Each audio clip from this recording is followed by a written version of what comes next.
Ladies and gentlemen, brethren, seekers of truth and witnesses of destiny, tonight I ask you to imagine something. Before us is a great timeline stretching across the horizon of history, a living map of humanity's transformation. On the far left of this timeline lies the world we once knew, a world of survival, struggle, division, and limitation. For thousands of years, humanity lived in cycles of war, empire, collapse, and rebuilding. We built kingdoms, we built machines, we built nations, but through it all, one question remained unanswered. What is humanity ultimately meant to become? Now look toward the center of this timeline. You begin to see a glow. This is the moment we're living in now, the threshold of the transformational age, a time when the old world begins to crack open under the weight of its own contradictions. Economic systems strain, political systems falter, truth battles illusion, technology races ahead faster than any our institutions can comprehend.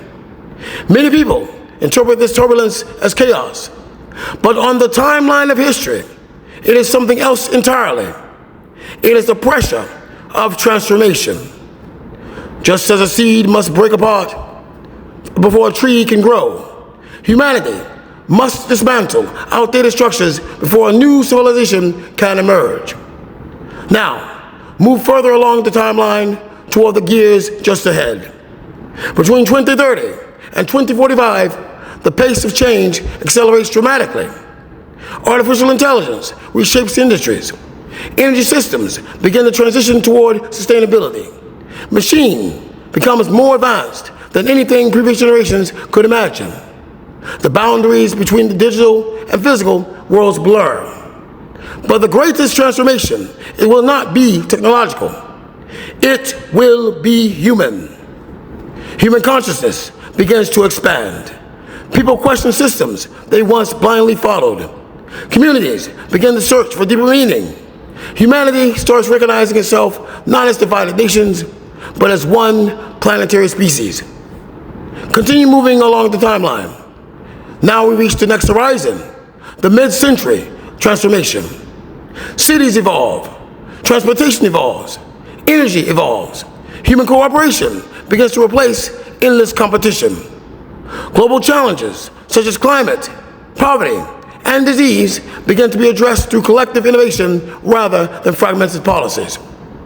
Humanity starts behaving less like scattered tribes and more like a coordinated civilization. And now, on the far right of the timeline, you see something extraordinary. A future where humanity finally understands its place in the universe. A civilization that has matured. A civilization that balances power with wisdom, technology with responsibility, expansion with stewardship. This is the culmination of the transformational age, the moment when humanity steps beyond the survival mentality of the past and begins to operate with awareness, purpose, and alignment. But there is something important to remember. This timeline is not predetermined. History is not a script written in stone. It is a path shaped by the choices we make. Every generation stands at a fork in the road. Our generation stands at one of the greatest forks humanity has ever faced. The transformational age is not simply something that will happen to us. It is something we must actively participate in shaping. The question is not whether transformation will occur. Transformation is inevitable. The question is this: will we guide it with wisdom, or will we resist it until crisis forces change upon us? Look again at the timeline before us now. We stand exactly at the moment where the old world fades and the new world begins.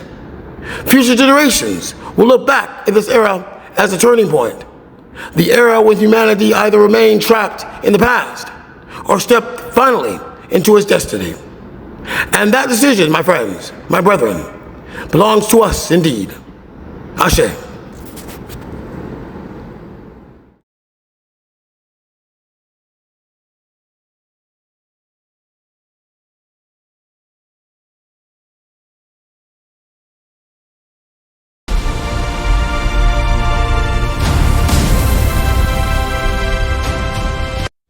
TNTI Global Media, voice of the collective, light of the world.